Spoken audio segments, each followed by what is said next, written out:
Hi hello ನಮಸ್ಕಾರ, India ಫಸ್ಟ್ಗೆ ಸ್ವಾಗತ. ನಾನು ಶ್ರೀಕಂಠ.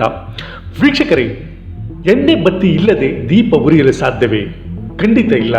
ಆದರೆ ಇಲ್ಲೊಂದು ಕಡೆ ಒಂದಲ್ಲ ಎರಡಲ್ಲ ಮೂರಲ್ಲ, ಬರೋಬ್ಬರಿ 9 ಕಡೆ ಬೆಂಕಿ ಸದಾ ಕಾಲ ಪ್ರಜ್ವಲಿಸುತ್ತಾ ಬರುತ್ತದೆ. ಅದು ಎಣ್ಣೆ ಬತ್ತಿ ಇಲ್ಲದೆ. ಪ್ರಜ್ವಲಿಸುವ ಈ ಬೆಂಕಿಯನ್ನು ಯಾವಾಗ ಉರಿಸಿದ್ದು ಎಂದು ಯಾರಿಗೂ ಗೊತ್ತಿಲ್ಲ. ಆದರೆ ಈ ಕ್ಷಣದವರೆಗೆ ಈ ಸನ್ನಿಧಿಯಲ್ಲಿ ಬೆಂಕಿ ಉರಿಯುತ್ತಿದೆ.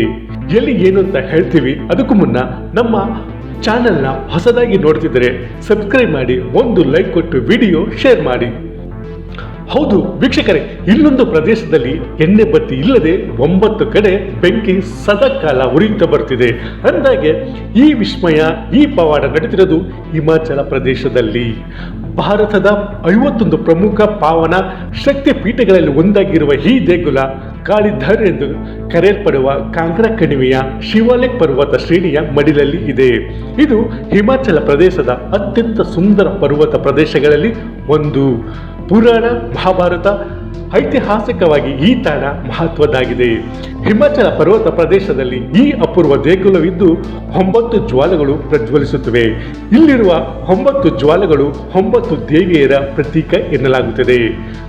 ಮಹಾಕಾಳಿ, ಅನ್ನಪೂರ್ಣ, ಚಂಡಿ, ಹಿಂಗಲಾಜ್, ವಿಂಧ್ಯವಾಸಿನಿ, ಮಹಾಲಕ್ಷ್ಮಿ, ಸರಸ್ವತಿ, ಅಂಬಿಕಾ ಮತ್ತು ಅಂಜಿ ದೇವಿಯರು ಇಲ್ಲಿ ಜ್ಯೋತಿ ರೂಪದಲ್ಲಿ ಪ್ರಜ್ವಲಿಸುತ್ತಿದ್ದಾರೆ ಎನ್ನಲಾಗುತ್ತಿದೆ.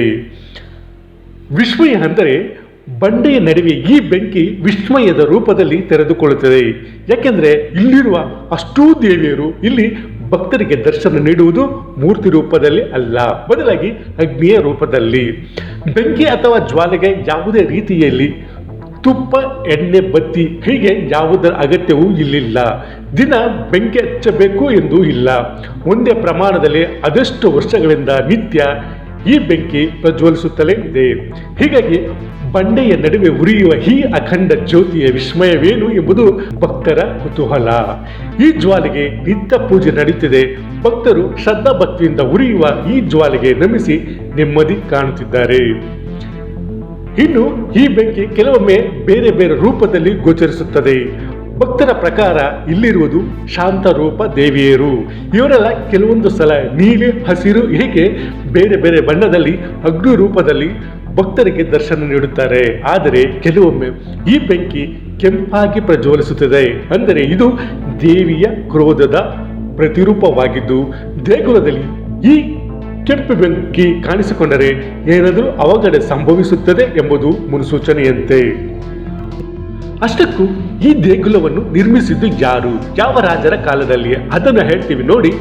ನಮಗೆ ಲಭ್ಯವಾಗಿರುವ ಮಾಹಿತಿ ಪ್ರಕಾರ ಅಜ್ಞಾತವಾಸದ ಸಂದರ್ಭದಲ್ಲಿ ಪಾಂಡವರು ಈ ದೇವ ಸನ್ನಿಧಿಯನ್ನು ನಿರ್ಮಿಸಿದರಂತೆ. ತುಂಬಾ ಶ್ರದ್ಧಾ ಭಕ್ತಿಯಿಂದ ಇವರು ಇಲ್ಲಿ ದೇವರ ಪೂಜೆ ಮಾಡುತ್ತಿದ್ದರಂತೆ. ಆದರೆ ನಂತರ ಇಲ್ಲಿನ ಕಾಡಿನಲ್ಲಿ ಈ ದೇಗುಲ ಎಲೆಮರೆ ಕಾಯಿಯಂತೆ ಉಳಿದು ಬಿಟ್ಟಿತ್ತಂತೆ. ಯಾರಿಗೂ ಈ ದೇಗುಲದ ಬಗ್ಗೆ ತಿಳಿದೇ ಇರಲಿಲ್ಲ. ತುಂಬಾ ವರ್ಷಗಳ ಬಳಿಕ ಈ ದೇವ ಸನ್ನಿಧಿ ಇರುವುದು ಅಲ್ಲಿನ ರಾಜನಿಗೆ ಗೊತ್ತಾಯಿತಂತೆ. ಇನ್ನು ಇಲ್ಲಿ ಬೆಂಕಿಯನ್ನು ಮೊದಲು ನೋಡಿದವರು ಯಾರು ಎಂಬ ಬಗ್ಗೆ ನಾನಾ ಕಥೆಗಳಿವೆ. ಒಂದು ಸಲ ಗೋವನ್ನು ಇಲ್ಲಿ ಮೇಯಿಸಲು ಬಂದಿದ್ದ ವ್ಯಕ್ತಿಯೊಬ್ಬರು ಬಂಡೆಯ ನಡುವೆ ಉರಿಯುವ ಬೆಂಕಿಯನ್ನು ನೋಡಿದ್ರಂತೆ. ಇದರಿಂದ ಭಯಗೊಂಡ ಆ ಗೋಪಾಲಕ ನೇರವಾಗಿ ಅರಮನೆಗೆ ಬಂದು ಅಂದಿನ ರಾಜ ಭೂಮಿಚಂದ್ರರಿಗೆ ತಿಳಿಸಿದರಂತೆ. ಇದೇ ಭೂಮಿಚಂದ್ರ ಇಲ್ಲಿನ ದೇವ ಸನ್ನಿಧಿಯನ್ನು ಹುಡುಕಾಟ ನಡೆಸುತ್ತಿದ್ದರು. ಹೀಗಾಗಿ ಅರಸ ಭೂಮಿಚಂದ್ರರ ಈ ದೇಗುಲದ ಹುಡುಕಾಟ ಇಲ್ಲಿ ಕೊನೆಯಾಯಿತು. ಬಂಡೆಯ ನಡುವೆ ಪ್ರಜ್ವಲಿಸುವ ಈ ಬೆಂಕಿಯನ್ನು ಕಂಡ ರಾಜ ಕೂಡ ಅಚ್ಚರಿಗೊಂಡರು. ಇದಾದ ಬಳಿಕ ಇಲ್ಲೊಂದು ಭವ್ಯ ದೇಗುಲವು ನಿರ್ಮಾಣವಾಯಿತು ಎನ್ನುತ್ತದೆ ಇತಿಹಾಸ. ಭಕ್ತರು ಈ ದೇಗುಲವನ್ನು ವಿಸ್ಮಯದ ದೃಷ್ಟಿಯಿಂದ ನೋಡುತ್ತಾರೆ. ಆದರೆ ವಿಜ್ಞಾನ ಮಾತ್ರ ಹೇಳುವುದೇ ಬೇರೆ. ಇಲ್ಲಿ ನೈಸರ್ಗಿಕ ಅನಿಲದ ಪ್ರಮಾಣ ಜಾಸ್ತಿ ಇದ್ದು ಇದೇ ಕಾರಣಕ್ಕೆ ಬೆಂಕಿ ನಿರಂತರವಾಗಿ ಉರಿಯುತ್ತಿರುತ್ತದೆ ಎಂಬುದು ತಜ್ಞರ ಅಭಿಪ್ರಾಯ. ಇಲ್ಲಿ ನೈಸರ್ಗಿಕ ಅನಿಲ ನಿಕ್ಷೇಪ ಇರುವುದರಿಂದ ಇಲ್ಲಿ ಬೆಂಕಿ ಕಾಣಿಸಿಕೊಳ್ಳುತ್ತಿದ್ದು ಇದು ಸಹಜ ನೈಸರ್ಗಿಕ ಕ್ರಿಯೆ ಎಂದು ವಾದಿಸುತ್ತಾರೆ ವಿಜ್ಞಾನಿಗಳು. ಇಲ್ಲಿನ ಬೆಂಕಿಯ ರಹಸ್ಯ ಭೇದಿಸುವ ಪ್ರಯತ್ನ ತುಂಬಾ ಸಲ ನಡೆದಿದೆ. ONGC ಅಂದರೆ oil and natural gas corporation ಕೂಡ ಇಲ್ಲೇ ಸುತ್ತಮುತ್ತ ನೈಸರ್ಗಿಕ ಅನಿಲಕ್ಕಾಗಿ ಸಾಕಷ್ಟು ಹುಡುಕಾಟ ನಡೆಸಿತು. ಆದರೆ ವಾಣಿಜ್ಯ ಬಳಕೆಗೆ ಬೇಕಾದಷ್ಟು ಅನಿಲ ಇಲ್ಲಿಲ್ಲ ಎಂಬ ಕಾರಣಕ್ಕೆ ತನ್ನ ಪ್ರಯತ್ನವನ್ನು ಕೈಬಿಟ್ಟಿತ್ತು. ಇದಕ್ಕೂ ಪೂರ್ವದಲ್ಲಿ ದೆಹಲಿ ಸುಲ್ತಾನ್ ಅಕ್ಬರ್ ಬ್ರಿಟಿಷರ ಕಾಲದಲ್ಲೂ ಈ ಬೆಂಕಿಯ ರಹಸ್ಯವನ್ನು ಭೇದಿಸುವ ಪ್ರಯತ್ನ ನಡೆದಿತ್ತು. ಆದರೆ ಅನೇಕ ವರ್ಷಗಳಿಂದ ಈ ಬಗ್ಗೆ ಅಧ್ಯಯನಗಳು ನಡೆಯುತ್ತಿದ್ದರೂ ಒಂದು ಒಂದು ತೀರ್ಮಾನಕ್ಕೆ ಬರಲಾಗಿಲ್ಲ. ಹೀಗಾಗಿ ಇಂದಿಗೂ ಈ ದೇಗುಲ ರಹಸ್ಯದ ತಾಣವಾಗಿ ಉಳಿದಿದೆ.